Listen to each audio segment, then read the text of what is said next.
السلام علیکم، میں ہوں علینا الیاس اور پروگرام کا نام ہے بریک فاسٹ ود سجاد میر. آپ کو خوش آمدید کہتے ہیں. السلام علیکم میر صاحب، کیسے ہیں آپ؟ السلام، کیسی ہیں آپ؟ میں بالکل ٹھیک ٹھاک میر صاحب. ویکینڈ کیسا گزرا؟ It was good. And what about you? آج دیکھیں بہت اچھا گزرا، مصروف گزرا. بجلی نے تنگ کیا. ہاں بہت. بجلی تنگ کرتی ہے تو پانی بھی تنگ کرتا ہے. سب چیزیں انٹر ریلیٹڈ ہماری ہوتی ہیں. جدید معاشرہ ہی ایسا ہو گیا جی، ایک چیز کے ساتھ دوسری جوڑی، دوسری کے ساتھ تیسری جوڑی. آپ کا یو پی ایس لگا دیے، کبھی نام سنا 10 سال پہلے کسی نے یو پی ایس؟ نہیں، ہرگز نہیں. اب یو پی ایس لگا دیے، یو پی ایس خراب ہو جاتے ہیں، وہ کھینچتے نہیں، بجلی کم آتی ہے، اے سی نہیں چلتے، اسٹیبلائزر لگاؤ، وہ لگا دو. دونس داندلی کا کلچر ایسے پیدا ہوتا ہے نا. بالکل ایسا. اور کیا کہا جا سکتا ہے. لیکن ایک اچھی خبر پہ امیر صاحب سنا ہے کہ آج جو بارشیں ہیں، ہوائیں ہوئیں چلیں گی، چلے انہیں پہ آسرا رکھیں. آج لیکن ایک دن ہے، اسے یوم علی ہے آج. بالکل، حضرت علی کا دن ہے. یہ آج 21واں رمضان ہے. ایک تو تیسرا عشرہ شروع ہوا ہے. بالکل. یہ ایک بڑی پازیٹیو بات ہے. بہت سے لوگ اعتکاف میں بیٹھ گئے ہوں گے مسجدوں میں، اور انہوں نے اعتکاف شروع کیا ہوگا. ظاہر ہے کہ رمضان کا یہ آخری عشرہ جو ہے لوگ بہت اہتمام سے منایا کرتے ہیں. اور دوسری طرف یہ ہوا ہے کہ جیسے میں نے کہا شہادت حضرت علی کا دن ہے. ان کو اگرچہ زخم تو 19 کو آئے تھے، لیکن شہادت 21ویں تاریخ کو ہوئی تھی.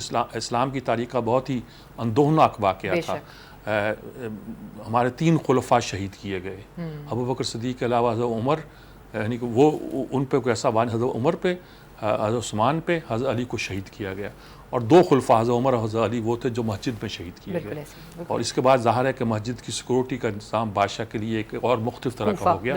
بعض خلفاء نے جو تھے اپنے حجرے بنانا شروع کر دی، جہاں خلیفہ حجرے میں کھڑے ہو کے نماز پڑھتے تھے. لیکن یہ کلچر نہیں تھا کہ آپ مسجد میں نماز پڑھنے نہیں آئیں گے کیونکہ آپ کی جان کو خطرہ ہے. مسجد میں آتے تھے، لیکن اپنے حجرے میں کھڑے ہو کے پوری جماعت کے ساتھ وہاں باقی لوگ کھڑے ہوتے تھے، نماز پڑھتے تھے. یہ کلچر پیدا ہوا. لیکن حضرت علی کی شہادت اس لیے بھی اسلامی تاریخ کا کہ یہ خوارج کی پیدائش تھی. خارجیوں نے یہ فیصلہ کیا تھا، انہوں نے حضرت علی کو شہید بھی کیا تھا. اور اسلام میں ایک عجیب فرقہ پیدا ہوا تھا جس کے بارے میں میں کہا کرتا ہوں کہ جن کے ماتھوں پہ سجدے کے نشان اور سینوں میں قرآن، اور تقوی کا یہ معیار کہ معاویہ اور علی ان کی آنکھوں میں جھجتے نہ تھے. لیکن متفقہ فیصلہ یہ آیا کہ یہ اسلام سے خارج ہیں اور ان کا خارجی کہا گیا. انہوں نے جنگیں لڑی، بہت مشکلات ڈالی. یہ جو دہشت گردوں کے گروپ آج ہیں جو اسٹیٹ ود ان اسٹیٹ بنانا چاہتے ہیں، جو کہتے ہیں کہ خلافت کا فیصلہ کرنے کا حق ہمیں، پہلا ریپبلکن بھی کہا گیا ان کے، پہلا انارکسٹ بھی کہا گیا اسلامی تاریخ کا. یہ ساری باتیں وہ عجیب کمپلیکیٹڈ سی شخصیت کے لوگ تھے. وہ ان کے حوالے سے آج بھی ان کے اثرات جو ہیں ہمارے لوگوں تک، ذہنوں تک پھیلے ہوئے ہیں. اور اسلام کی تاریخ کو خاصا نقصان انہوں نے پہنچایا، اور ان کے خلاف لڑائی بھی لڑی گئی ہمیشہ، ہر زمانے میں ایلیمینیٹ کیا گیا، لیکن ابھرتے رہتے ہیں، ہر زمانے میں آتے ہیں. بالکل ٹھیک بات کی ہے امیر صاحب. اور ویسے بھی یہ جو عشرہ ہے اس کے نجات کا عشرہ بھی کہتے ہیں. جتنی بھی آپ عبادتیں کریں اتنا کم ہے. پہلے سیگمنٹ کی طرف چلتے ہیں جس کا نام ہے ہیڈ لائنز. جی میر صاحب، ٹاپ سٹوریز تو بڑی زبردست ہیں. اچھا جی، وہ سٹوری تو یہی ہے کہ ایک تو رحیل شریف صاحب واپس آ گئے ہیں ماشاءاللہ. تو انہوں نے کراچی کو ظاہر دورہ کیا. صورتحال بڑی کمپلیکس ہے. ایک امجد صابری کا واقعہ ہے، اویس شاہ کی گمشدگی ہے. سبھی لوگ وہاں گئے ہیں، حتیٰ کہ ساکھدار بھی گئے تو انہوں نے ان چیزوں کو ایڈریس کیا ہے. ایڈریس کرنے کے بعد انہوں نے اس کا نوٹ لیا ہے. آج کل ایکٹنگ وزیر اعظم وہی ہیں ایک طرح کے. اور وہاں جا کے انہوں نے رحیل شریف صاحب نے کہا کہ بھئی یہ جنگ جاری رہے گی. یہ آپ بھول جاؤ کہ اسی وجہ سے ہم آپریشن سے پیچھے ہٹ جائیں گے. یہ آگے چلے گا اور سب لوگ اس میں مدد کریں گے اور سب لوگ ساتھ دیں گے، تعاون کریں گے. آرمی چیف کے ساتھ جو ہمارے چیف جسٹس ہیں انہوں نے بھی بڑی کراچی کا دورہ کیا اور ایک سخت بات بھی کہی. انہوں نے کہا کہ ججز میں خوف پیدا ہو گیا ہے، وہ فیصلے نہیں کر پاتے. جو سجاد شاہ صاحب تھے، انہوں نے کون سے کیس ان کے پاس پینڈنگ تھے، ان کیسز کے حوالے سے لوگ بہت سی باتیں کر رہے ہیں. وہ کیس ایسے تھے جو کچھ بات لا اینڈ آرڈر کے حوالے سے بھی، رینجر سے تعلق بھی رکھتے تھے، فوج سے بھی تعلق، ایسے بھی تھے جو پیپلز پارٹی کے تعلق رکھتے تھے. بس چیف جسٹس کے پاس تو ہر طرح کے کیس آئیں گے. اب آپ کہیں کہ اس کیس کی وجہ سے کیا گیا ہوگا، فلاں نے پھر کیا ہوگا، اس کیس کی وجہ سے کیا ہوگا تو فلاں نے کیا ہوگا. لیکن جس علاقے میں ہوا ہے تو وہ تو سیف اینڈ سیکور علاقہ ہے بہت حد تک. اگر اس علاقے میں بھی ہوا ہے، کلفٹن کا علاقہ، تو یہ ہے کہ یہ ٹو ڈیفینڈ اٹ، ایک طرح کا سیکیور کیا ہوا علاقہ ہے، یہ تو کنٹرولمنٹ کا علاقہ ہے. تو وہاں سے یہ کام ہونا کوئی آسان کام نہیں ہے. اور جس طرح گاڑی کی رستے ہے وہ بھی کوئی ایسا نہیں ہے. دوسری امجد صابری کا واقعہ ہوا ہے, اس میں بھی بہت سی باتیں ہیں. کسی نے کہا بھتہ مانگا تھا, کسی نے کہا یہ کہا تھا, کسی نے کہا 5 لاکھ پہ تیار ہو گیا تھا, کسی نے کہا جی اس پہ پہنچ گئے ہیں. قائم علی شاہ نے تقریر کرتے ہوئے کہا, نام بھی غلط لے دیا, بیچارے جنید جمشید کا نام لے دیا. اللہ اس کو سلامت رکھے, عمر دراز کرے. جب ایسی بات کی تو عمر دراز ہی ہوتی ہے. خود قائم علی شاہ صاحب کے بارے میں ایک بار ہوا تھا کہ ان کی موت کی خبر چھپ گئی تھی, اور مجھے اچھی طرح یاد ہے. ہم بیچارے قائم علی شاہ 40 سال میں 30 سال پرانی بات ہے. اور اس کے بعد کیا ہوا, اس کے بعد وہ بڑے مسکراتے ہوئے ہنستے ہوئے باروں میں چلے آ رہے ہیں. وکیل بھی تو ہے نا, یعنی کہ کوٹ ووٹ پہن سکتے ہیں کالا, اس لحاظ سے وکیل ہیں. تو وہ چلے آئے, تو بہت ایک عجیب و غریب ایک صورتحال پیدا ہوئی. یہ ساری انہوں نے تقریر بھی کی اور کہا کہ ہم پہنچ جائیں گے, ملزموں تک پہنچنے والے ہیں, وغیرہ وغیرہ جیسا بھی ہے. ادھر وہ ہماری شیلا رضا ہیں جو ڈپٹی اسپیکر, اس کے پاس فنکاروں کا وفد پہنچ گیا. یہ فنکار بھی فنکاری دکھاتے ہوئے پہنچ گئے, جی ہماری بھی سیکورٹی پرووائڈ کی جائے. تو فخر عالم تھے اس میں, وہ انہوں نے کہا کہ کون فخر عالم, یہ جنرل رانی کا نواسا, وہی ایک صحافی کا بیٹا بھی ہے وہ یار. وہ تو ان کو یاد نہیں رہا, وہ یاد رہا. بہرحال لوگوں نے شکایت کی ہے کہ شیلا رضا ذرا ٹالرنٹ قسم کی خاتون ہے, اس طرح کی بات نہیں کرتی, لیکن غالباً ان کے پیپلز پارٹی کے سے ہٹ جانے کا نتیجہ ہے کہ انہوں نے اس طرح کی بات کی ہوگی. پہلے شاید پیپلز پارٹی کے ساتھ ہے, انہوں نے خیر تبصرہ یہی کرنے کی کوشش کی ہوگی کہ بھئی آپ ان کو پن پوائنٹ کر کے کہ بھئی پیپلز پارٹی سے وہ ناراض ہو کے اگر کچھ الگ ہوئے ہیں تو پیپلز پارٹی بھی اپنا غصہ ظاہر کر دے. لیکن ایک عجیب طرح کی صورتحال جو کراچی میں پائی جاتی ہے. اور ایک قصہ ایک اور بھی ہے کہ کراچی کے حوالے سے جیسے میں نے یہ بھی کہا ہے, دوسری بات یہ ہوتی ہے انہوں نے ایک اچھی لفظ استعمال ہے کہ قبضہ مافیا کی اصطلاح جو ہے نا قائم علی شاہ نے کہا کراچی سے شروع ہوئی ہے. دوسری جو بات میں کہنا چاہتا ہوں, جو کوڑا کھٹک کے مدرسے پہ 30 کروڑ عمران خان نے دے دیے ہیں, اس کے بڑے بڑے حامی بھی اس کے خلاف ہو گئے ہیں. کل اظہار الحق کا کالم بھی تھا, ہارون رشید کا کالم بھی ہے. کچھ تو اس وجہ سے خلاف ہوتے ہیں کہ یہ آپ نے گاندھینز کو, یہ سردی گاندھی کے پیروکاروں کو کیوں دیا, یہ تو کانگریسی لوگ تھے, انہوں نے تو پاکستان کی موومنٹ کی مخالفت کی تھی, ان کو کیوں دیا. کچھ کہتے ہیں بھئی اس بات کو بھول جاؤ, آخر عبدالحق صاحب نے آئین بنانے میں ساتھ بھی دیا تھا. یہ شیخ الحدیث عبدالحق صاحب جن کے والد سمیع الحق صاحب کے تھے. تیسرے نے کہا یہ تو طالبان کی حمایت کا مطلب ہے. چوتھے نے کہا مدرسوں کی, عمران خان نے کہا جی ہمارے بچے اتنے 20 پتہ نہیں لاکھ کتنے بچے جو ان مدرسوں میں پڑھتے ہیں ان کو بھی مین سٹریم میں لانا ہے. کسی نے کہا بھی مین سٹریم میں لانا ہے تو آپ نے یہ کیسے سمجھ لیا کہ کوڑا کھٹک کے مدرسے کو اگر آپ پیسے دے دیں گے تو باقی خوش ہو جائیں گے. باقی بے شمار آپ نے دیوبندیوں سے, یہ تو خیر دیوبندیوں کے ایک مدرسہ ہے, یہ تو آپ نے فضل الرحمان کی مخالفت میں دیا ہے. وہاں بریلوی مدرسے بھی ہیں, وہاں شیعہ مدرسے بھی ہیں, وہاں اہل حدیث مدرسے بھی ہیں. ریاست کی طرف سے اگر کسی کو پیسے دیے جاتے ہیں تو کس کو دینے ہیں, کس کو کیسے دینے ہیں, کیوں کر دینے ہیں. اب وہ کہتے ہیں جی بے نظیر نے بھی جہاں حال بنانے کے لیے پیسے دیے تھے, مفتی فضل الرحمان صاحب نے اس کی حمایت کی تھی, یہ کیا تھا وہ, لیکن 30 کروڑ جو ہے نا گلے پڑ گیا ان کے. وہ کہتے ہیں اچھا دفاع پاکستان کونسل کے بھی وہ نائب صدر ہیں جس میں حافظ سعید صاحب سب لوگ ہیں, اور آج کل ایکٹیو ہوئی ہے. اچھا وہ خاص موقع پہ ایکٹیو ہوتی ہے, اور خاص موقع پر ان کی تقریریں انڈیا اسپیسیفک خاص طور پہ ہوتی ہیں, وہ آتی ہیں ایک خاص ایک ٹون میں وہ تقریریں ہوتی ہیں. تو وہ کہا جاتا ہے یہ تو دفاع پاکستان کونسل کو پیسے دیے گئے ہیں. کچھ اور آپ کچھ بھی کہہ دیجئے, عمران خان کا یہ فیصلہ جو ہے اس طرح جو ہے وہ ان کے گلے پڑا ہوا ہے.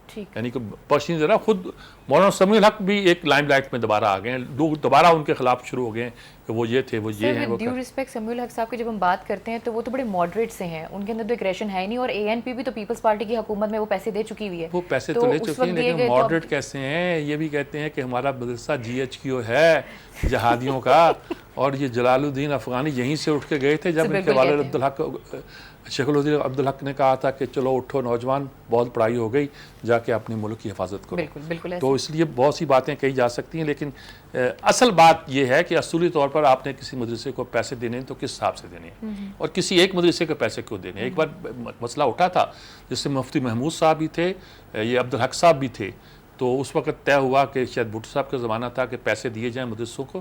تو ان دونوں نے بھی کہا کہ نہیں, مدرسوں کو سرکاری گرانٹ نہیں ملنی چاہیے, ان کو پیسہ نہیں ملنا چاہیے. مدرسوں کی جو آزادی ہے اور وہ سلب ہوتی ہے, وہ بہت اللہ کا دیا بہت کچھ ہے, بہت لوگ مدد کرتے ہیں. غیر ملکوں سے مدد آتی تھی وہ انہوں نے روک دی. اب آپ سے اپنی مدد خود دے رہے ہیں, کیا کرنا چاہتے ہیں کیا نہیں کرنا چاہتے ہیں. بہرحال یہ ایک طرح کا خاصا. اچھا پھر ان دنوں میں جو بڑی خبر آئی اس دن ہم نے اس خبر کا تذکرہ کیا تھا کہ آ سکتی ہے اور آنے والی، لیکن اس وقت ہمیں صبح اندازہ نہیں تھا کہ برطانیہ جو ہے یورپی یونین سے نکلنے کا، بریکسٹ جس سے کہتے ہیں، فیصلہ کر دے گا، ریمین اور لیو کا جو فیصلہ تھا، اور اس نے بہت سے ایک ایشوز کھڑے کر دیے ہیں۔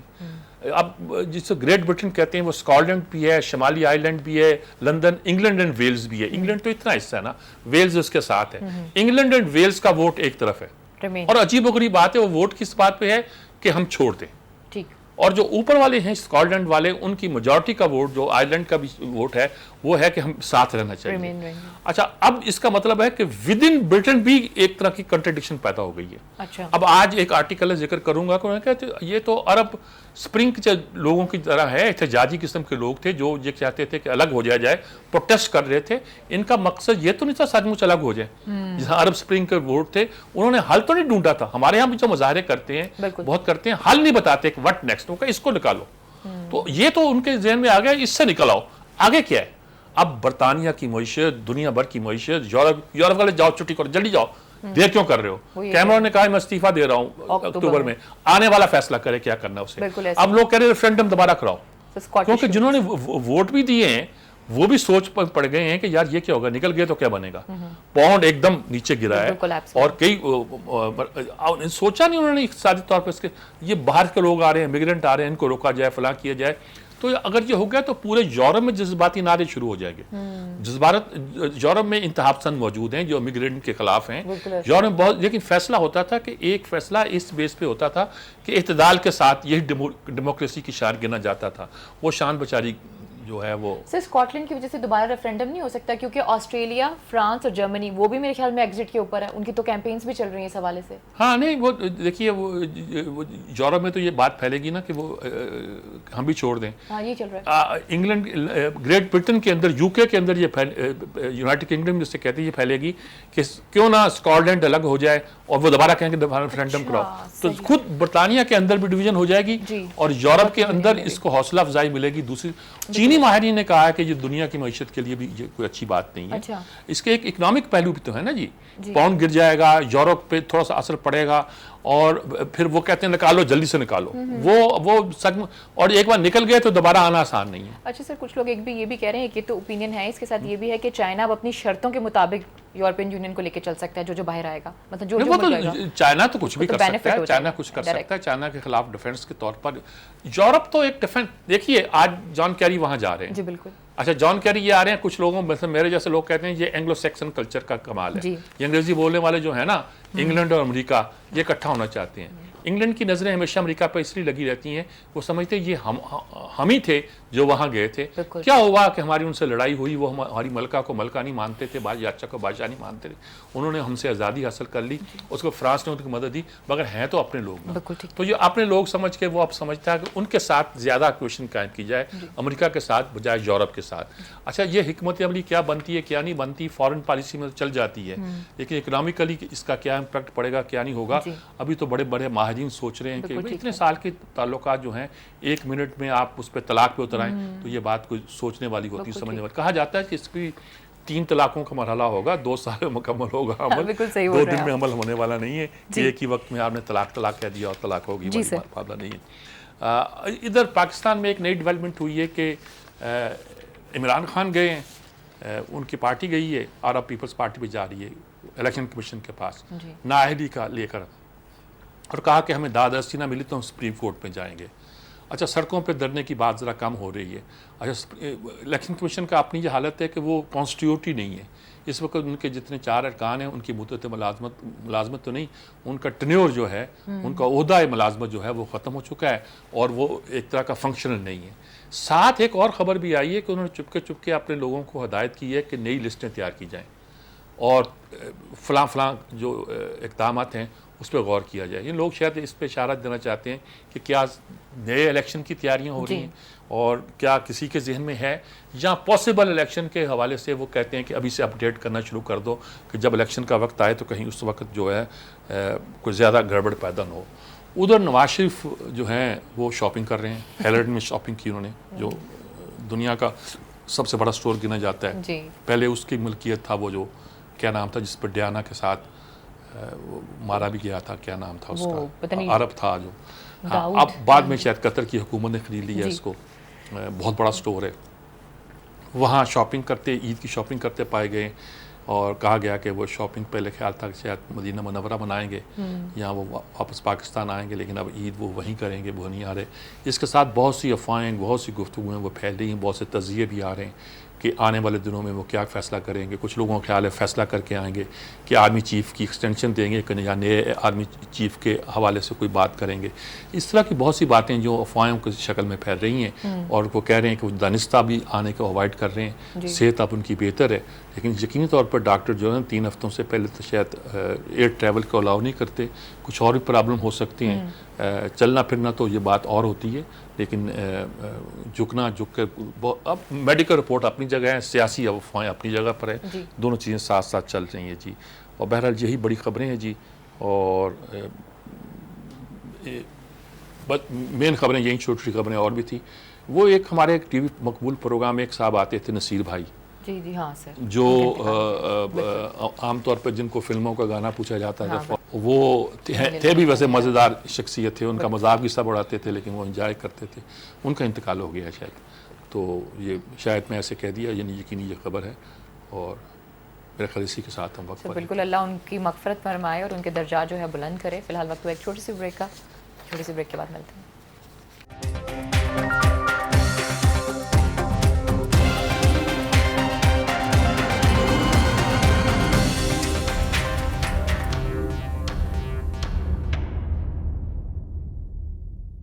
ویلکم بیک ناظرین, ایک دفعہ پھر آپ کو خوش آمدید کہتے ہیں اور اپنے اگلے سیگمنٹ کی طرف چلتے ہیں جس کا نام ہے انسائٹ. جی میر صاحب, آرٹیکلز کون کون سے ہیں؟ پہلا آرٹیکل جی, Brexit voters have more in common with Arab spring. یہ اچھا تجزیہ انہوں نے مزیدار کیا ہے, protest then they would like to think. لیکن ان کا جو عرب پروٹیسٹر تھے, احتجاج کرنے والے تھے, ان سے زیادہ ملتے جلتے ہیں, اور سوچا سمجھا نہیں انہوں نے کسی بات پہ. جیسے وہ سوچتے تھوڑے تھے کہ ان کا ٹارگٹ کیا ہے, اس کے بعد ان کی منزل کیا ہے, وہ کچھ بھی. یہ پیٹرک کاکبرن کا آرٹیکل ہے, اس لیے امپورٹنٹ. انہوں نے کہا جی انہوں نے جذباتی طور پر جس طرح عرب اسپرنگ میں لوگ اکٹھے ہوئے تھے, ان کے آگے کوئی ایجنڈا نہیں تھا, اس طرح انہوں نے ایکٹ کیا ہے, اور اس کے نتائج جو ہیں وہ کئی طرح ہو سکتے ہیں. انہوں نے کہا ان کے سامنے ریفرینڈم میں ہوتا کیا ہے, سفید یا سیاہ, یہاں آپ ادھر ہیں یا آپ ادھر ہیں, درمیان میں ہوتی نہیں. اور سیاسی طور پر اس کو فریم کیا جاتا ہے, اور بلیک اینڈ وائٹ میں فریم کیا جاتا ہے, کہنا اس میں یہ ہو گیا, لیکن ان کے کوئی چیز مشترک نہیں ہے, سوائے یہ کہ اسٹیٹس کو رکھنا چاہتے ہیں یا کچھ چیزوں کے بارے میں ان کا تعلق ہے, اور کوئی چیز مشترک نہیں ہے. جس کی وجہ سے جو ہے کہ میں نے دیکھے ہیں آئی لینڈ کے, میں نے مثلا ریفرینڈم دیکھا ہے, اس نے کہا وہ جو ہوا تھا وہاں 73 میں, اور وہ جیت لیا تھا انگلینڈ نے, کہ آئی لینڈ رہے گا, انگلینڈ کے یو کے ساتھ رہے گا. لیکن رزلٹ کے طور پر وہ ایسی ڈویژن ہوئی کہ پھر وہاں وہ آئی لینڈ میں آپ کو پتہ ہے نا, پھر وہ باغیوں نے جیسے بھی دہشت گردی شروع کی گئی, ایک لمبا پروسیس چلا. انہوں نے کہا اس طرح ڈیوائڈ کر دیتی ہیں قوموں کو. اب یہاں بھی اب یہی صورتحال ہے کہ انہیں عراق میں خانہ جنگی ہو گئی تھی جب ریفرینڈم کرایا گیا تھا وہاں آئین پر, یہ پر. تو یہ ریفرینڈم, اور یہ ریفرینڈم خاص طور پر یہ جو بہت ہی مارجن پر ہے, اس پر یہ جو پرانا مسئلہ اسکاٹ لینڈ کی علیحدگی کا ساتھ رہنے کا ہے, وہ دوبارہ اس میں جان پڑ گئی ہے. اور انگلینڈ کے ساتھ مسئلہ یہ ہوا ہے کہ 17ویں صدی کے بعد سے انگلینڈ سے مراد وہ اس سے جس کو انگلینڈ کہتے ہیں, لندن جس میں ہے انگلینڈ, ساتھ وہ ویلز, اور اس کے اوپر اسکاٹ لینڈ, اور اسکاٹ لینڈ کے ساتھ اس طرف نارتھ آئی لینڈ. تو نارتھ آئی لینڈ اور اسکاٹ لینڈ تو کٹھے گئے ہیں, نیچے کا سارا حصہ ہے وہ تو 60% سے اوپر گئے ہیں کہ جناب ہمیں ساتھ رہنا چاہیے. یہ تھوڑے سے مارجن کے ساتھ گئے ہیں کہ ہمیں چھوڑ دینا چاہیے. رزلٹ ہے کہ چھوڑنے کا فیصلہ آیا ہے, اور فیصلہ جو ہے بڑا تشویشناک گنا جاتا ہے. انہوں نے کہا کہ یہ وہ ان کے ذہن میں صرف چونکہ کوئی بڑا بھوچال نہیں تھا کہ آ سکتا ہے, اس لیے انہوں نے بڑا اچھا فکر ہے کہ کرائسس اینڈ کیٹاسٹروفی یعنی قیامت خیزی کہہ لیجئے اور بحران کے درمیان کم فرق ہے. اور یہ فرق فرانسیسی شاعر کو کوٹ کیا ہے کلاڈل کو, کہ جب اس عرصے میں بیٹھ کر جب کرائسس ایک کیٹاسٹروفی بن رہا ہو تو آپ شیمپین کا ایک گلاس پی سکتے ہیں. انہوں نے کہا یہ وہی وقت آ گیا ہے, یعنی کہ یہ جو کرائسس ہے, بحران جو ہے, یہ ایک قیامت خیزی کی طرف بڑھ رہا ہے, اور کر سکتے ہیں. اچھا, ایک طرف تو یہ ہے, اور دوسری طرف بہت ساری باتیں جو ہے نا خود امریکی پالیسیوں اور ان چیزوں کے حوالے سے بھی آ رہی ہیں. مثال کے طور پر ایک آرٹیکل ہے, یہ یورپ کے بارے میں ایک ہے, حامد دباشی کا ہے, جو انہوں نے کہا جی کہ مشہور کتاب ہے Richard of the earth, France فینن کی کتاب ہے. انہیں کیا کہ اس میں لکھا تھا کہ لٹرلی جو ہے یورپ یہ تیسری دنیا نے بنایا, تھرڈ ورلڈ نے بنایا.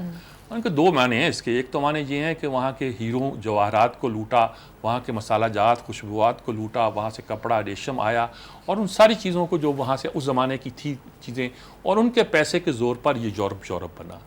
دوسری بات یہ ہے کہ ان کے کنٹراسٹ میں انہوں نے ایک یورپ کو جس طرح دا ویسٹ کے طور پر, مغرب کے طور پر ایک طرح سے ڈیولپ کیا. ایک سمبل بھی ہے, ایک آئیکن بھی ہے جو ایک خاص کلچر, خاص تہذیب, خاص سویلائزیشن کو ڈپکٹ کرتا ہے. تو یہ اس لحاظ سے انہیں کہا یہ نہ نسلی ہے, نہ صنفی ہے, نہ یہ کہا جا سکتا ہے طبقاتی ہے. یہ سب چیزیں اس سے ملی ہوئی ہیں. اور اب مسئلہ یہ آ گیا ہے کہ مثلا تارکین وطن جب وہاں آ رہے ہیں اور مسلمان ہیں وہ, تو ایک ریزسٹنس پیدا ہوئی. میں نے کہا یورپ کو بدلنا پڑے گا. وہ اپنے آپ کو ویسٹ سمجھنا, اپنے آپ کو یورپ سمجھنا, الگ سمجھنا, اس کا بدلنے کا وقت آ گیا ہے. The moment has arrived. اور ورنہ بہت سے مسائل پیدا ہوں گے. اب تبدیلیاں آنی چاہیے اور آ رہی ہیں, یعنی کہ یہ ایک امپورٹنٹ. میکس بوٹ نے دوسری طرف سے لکھا ہے کہ انہوں نے کہا کہ یہ جو اوباما ہے اپنے جنرلز اس کی اعتراض کر رہے ہیں. لیبیا والے کہہ رہے ہیں کہ ہم نے تو کہا تھا بمباری کرنا, ان کا جنرل کہہ رہا ہے, اور وائٹ ہاؤس نے ہمیں اجازت نہیں دی. عراق میں اب کہا جا رہا ہے کہ صاحب بات سنیں, آپ فوجی کم کر رہے ہیں اور جانا چاہتے ہیں, یہ دیکھو یہ کام کرو, یہ گڑبڑ ہو جائے گی ورنہ. وہ بھی کہہ رہے ہیں. عراق والوں میں یہی مسئلہ تھا. انہوں نے سمجھانے کی کوشش کی کہ یہاں اگر ہم نے بالکل چھوڑ دیا تو بہت سے مسائل پیدا ہوں گے جی. اور وہ سارے پیدا ہوئے. مختلف اخباروں کی رائے اور مختلف لوگوں کی رائے تھی. اس سارے ریفرنس سے کہا کہ جنرلز کو کنونس کرنے میں اوباما کامیاب نہیں ہو رہے, اگرچہ وہ ہر جگہ سے اپنی فوجیں وڈرا کرنا چاہتے ہیں. اس کی اپنی حکمت عملی خاموشی سے کرنا چاہتا ہے, لیکن فوجی پوائنٹ آف ویو جو ہے وہ ڈفرینٹ اپنے آپ کو وہاں پیش کر رہا ہے جی. ایک اور بھی ایک چھوٹا سا آرٹیکل ہے, وہ انڈیا میں اب چل پڑا ہے کہ ایک ہی وقت میں 3 طلاق کا جو مسئلہ ہے کورٹ میں پہنچ گیا. وہاں سے کوئی 50,000 خواتین ہیں اور انہوں نے سائن کر کے دیے ہیں کہ یہ ختم کیا جائے. ہمارے ہاں چاروں جو ائمہ 40 جسے کہہ لیں, چاروں امام سنی فقہ کے ہیں, امام ابو حنیفہ, امام مالک, امام شافعی, امام احمد بن حنبل. تقریباً ایگریمنٹ ہے کہ چاروں ایک وقت میں تینوں طلاقیں جو ہیں وہ ہو جاتی ہیں. اس کی ایک ریزن ہے حضرت عمر کے زمانے کا ایک فیصلہ ہے, جب لوگ جو تھے آ کے جھوٹ بول دیتے تھے کہ ہم نے, کیونکہ جبر کی حالت میں طلاق جائز نہیں ہے, یا یہ جذباتی حالت میں طلاق جائز نہیں ہے, تو وہ اس کا سہارا لے کے جھوٹ بول دیتے تھے اور عورتوں کو تنگ کرتے تھے. تو اس حوالے سے یہ قانون بنا تھا. اب بہت سے مثلا غیر مقلد جو ہیں, جس کو ہم اہل حدیث کہتے ہیں, وہ اس کو نہیں مانتے, وہ اپنا فیصلہ دیتے ہیں. بڑے بڑے علماء میں مثلا احناف میں بھی کوئی گول مول نہیں, بلکہ خالص جس کے ہم بریلوی پوائنٹ آف ویو کہتے ہیں, اگرچہ اب وہ لوگ اتنا اپنے آپ کو بریلوی نہیں کہتے. پیر کرم شاہ ازہری مثلا انہوں نے ایک فتویٰ تحریر کیا تھا کہ 3 طلاقیں جو ہیں اس کو ایک تصور کیا جائے. انہوں نے بھی ایک فتویٰ کیا تھا. پھر اچھا یہ ان لوگوں کا اپنا بڑا ایک نظام ہے نا, بڑی احترام ہے. تو وہ بیت ہیں سیال شریف سے. تو سیال شریف میں وہاں سے ان سے کہا گیا کہ یہ تم ایسے خواہ فتنہ پیدا ہوگا, تو ان کے کہنے پہ انہوں نے وڈرا کر لیا تھا. لیکن کتاب موجود ہے, ان کا پمفلٹ ہے چھوٹا سا, اور شاید میرے ذاتی کتب خانے میں وہ کہیں, شاید میں اس لیے کہہ رہا ہوں کہ موجود تو ہے, لیکن وہ اتنا چھوٹا سا ہے کہ تلاش کرنے میں اس کو بڑی دقت ہوگی. بڑی ریئر ڈاکومنٹس ہیں جو ان کے ہاں موجود ہیں. اچھا ایک آرٹیکل اور ہے جی, یہ ہے don't delay the military drawdown to Afghanistan. کہ بھئی اب بہت زیادہ کہ فوجیں بڑھا لو, فوجیں کم کر لو, یہ کر لو, وہ کر لو. ڈینیل ایل ڈیوس کا آرٹیکل ہے. لیکن اب یہ کہ وقت آ گیا کہ آپ نکل آئیں آرام سے وہاں سے. اب فوجیں تب تک آپ نکالتے نہیں ہیں, اور بہت سی چیزیں سامنے آ رہی ہیں, اور مطلب نہیں ہے کہ ان فوجیوں کو حکم کیا ہے, کہ ان کا مقصد کیا ہے, ان کا مشن کیا ہے, اور کیا حاصل کرنا چاہتے ہیں, نتیجہ کیا نکلے گا, اور کتنا وقت لگ سکتا ہے افغانستان وغیرہ وغیرہ. مطلب امریکہ بہادر بھی اب جو ہے وہ زیادہ وہاں کوئی خوش نہیں, اور سوچ یہی رہا ہے کہ اسے کیا کرنا ہے اور کیسے کرنا ہے اور کیوں کرنا ہے جی. اچھا اب کچھ آرٹیکل ہمارے نیشنل سینیریو پہ بھی بڑے مزے کے ہیں جی, اور وہ ہیں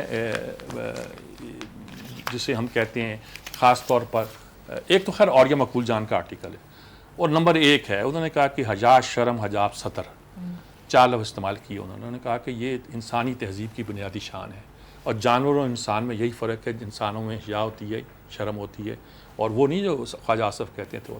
اور میرا تو ہمیشہ یہ کہنا ہے کہ حیا نام کا کوئی لفظ جو ہے انگریزی میں ہے نہیں. وہ بلش کر جاتے ہیں, انہوں نے کہا کہ وہ کہتے ہیں, لیکن حیا جس کو استعمال کرتے ہیں نا ہم, وہ ہمارے ہاں ہے نہیں. اور انگریزی میں ہے نہیں. اور بھی کچھ چیزیں ہیں جس کے مترادف انگریزی میں نہیں ہے, اور اس کی میں تعویل کیا کرتا ہوں. فورنیکیشن تو ہے, ریپ تو ہے, اڈلٹری تو ہے, لیکن خود جس کو زنا کا لفظ ہے وہ نہیں ہے, کیونکہ اس ایکٹ کو برا نہیں سمجھتے, جبر کو برا سمجھتے ہیں, یا کوئی معاہدہ توڑنے کو برا سمجھتے ہیں, کسی اور چیز کو برا سمجھتے ہیں. ان کا کلچر اور ہے. اس طرح حیا کا لفظ ان کی تہذیب میں ایگزسٹ نہیں کرتا, لیکن حیا جو بنیادی طور پر ایک ایسی چیز ہے جو نوع انسانی کا ایک مشترکہ ورثہ ہے, جس پر اور زور دے رہے ہیں. اور مارگریٹ میڈ کو بھی انہوں نے کوٹ کیا ہے, اینتھروپولوجسٹ تھی, ایک زمانے میں میرے جیسے بہت متاثر تھے ان سے, خاص طور کلچر کی بحثوں میں بہت ان کا ہوا کرتا تھا. اور کئی چیز فیمنزم میں بہت سی چیزیں آتی تھی جو ہم سے سیکھتے تھے. لیکن یہ کہ انہوں نے کہا کہ انہوں نے امریکہ کے جگہ جگہ جنگلوں بیابانوں ہر جگہ چھان کے مار کے بتایا ہے کہ کس طرح وہاں جنگلوں میں رہنے والا انسان بھی اپنی سطر پوشی کرتا ہے, اور اس کے اندر بھی ایک حیا پائی جاتی ہے.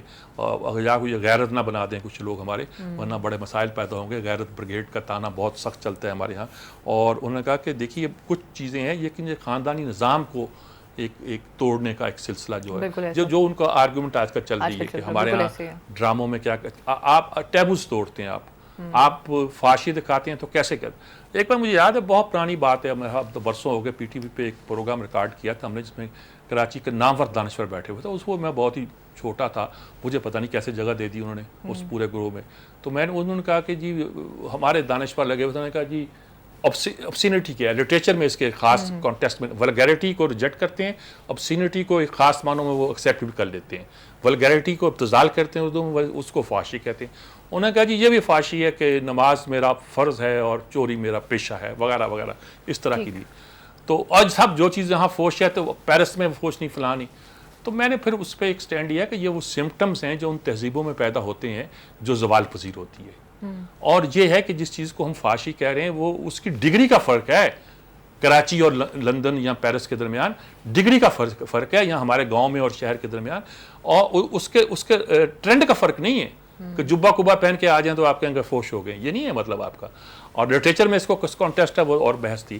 اور یہ نے بھی یہی کہا ہے کہ صاحب وہ جس چیز کو ہم کہنا چاہتے ہیں یہ اچھی چیز جس پہ لکھا ڈیسینسٹائز کر رہے ہیں آپ کو, آپ فحاشی کے بارے میں, ان چیزوں کے بارے میں ایسا ایسا لوگوں کو یعنی کہ ہٹا رہے ہیں, کیسے ہٹ کے وہ فحاشی کو ایکسیپٹ کرنا شروع کر رہے ہیں, ایکسیپٹیبلٹی بنا رہے ہیں. وہ بہر ان کی کئی دنوں سے چل رہی ہے, اس لیے اتنا ہی میں تذکرہ کرنا چاہتا ہوں. عامر خاکوانی نے عورتوں کے حقوق کے بارے میں آج کہا ہے, اور بات تو انہوں نے بہت سی باتیں ٹھیک کہی ہیں اور اچھی کہی ہیں. اور وراثت کا, ٹرانسپورٹ کا بہت سا مسئلہ جو خواتین کے لیے ہم کرتے ہیں, دفتروں میں کام کرنے کی جس طرح ایٹماسفیئر ہونی وہ نہیں بناتے. ہم کیا جی مغربی تہذیب میں بھی نہیں ہیں, وہاں بھی بہت سارے ہیں. ہم اپنے آپ کو گاڑیاں دینے کے بڑے حق میں ہو گئے ہیں جی. محمد ظاہر الحق صاحب جی آج انہوں نے جو بات لکھی ہے وہ بھی عمران خان سے ہم ناراض ہو رہے ہیں. یہ بھی کہہ رہے ہیں کہ عمران خان نے یہ جو فیصلہ کیا ہے کوڑا کھٹوں کے پیسے دینے کا اس کے حساب سے, انہوں نے کہا میں مسجدوں کے خلاف نہیں. میرے جد امجد جو تھے یا دادا کے بارے میں کہو کہ 10 سال تک مسجد کے فرش پر بیٹھ کر ہدایہ اور کنسل تقاء کو کتابیں پڑھتے تھے, فتاوی عالمگیری ان کے ہاتھ میں وغیرہ وغیرہ. اور میرا باپ جو تھا وہ بھی مدرسہ غلام اللہ صاحب جو تھے وہاں درس دیتے تھے فلاں فلاں چیز کا. اور آخر جسٹس افضل چیمہ ان کو لے گئے رابطہ عالم اسلامی میں, وہاں سے فارغ ہو کے ٹرانسلیٹر کے واپس ہو کے وہیں آئے پڑھانے کے لیے. کہنا اس میں نہیں ہوں میں. اور میرا بیٹا بھی جو ہے اس نے قرآن حفظ مسجد کے فرش پہ بیٹھ کے کیا ہے, اور آج وہ سول سروس میں افسر ہے, اور وہی گھر سے لائی ہوئی روکھی روٹی, روکھی سوکھی ہوگا روٹی سبزی کے ساتھ کھا کر جو ہے وہ کام کرتا ہے. ایسی بات نہیں. لیکن یہ آپ کر کیا رہے ہیں, کیا آپ میسیج دینا چاہتے ہیں جو آپ کوڑا کھٹوں کو آپ دے رہے ہیں. انہوں نے کہا آپ شیخ سعدی کو کوٹ کیا, اور ایک فکرہ بڑا اچھا لگا ہے کہ شیخ سعدی کی بات سن لیجئے گا, شاید وہ آپ سے کچھ تھوڑے بہت زیادہ سمجھدار ہوں. تو یہ اپنے خاص حساب سے. ہارون نے بھی اس بے یقینی کا ذکر کیا ہے کہ جو پائی جاتی ہے, اور رؤف طاہر صاحب نے الیکشن کمیشن سے دارالعلوم حقانیہ تک وہ بھی اسی بحث پہ لے کر آئے ہیں. اور انہوں نے خاص طور پہ کہا ہے کہ آپ یہ ماضی نہ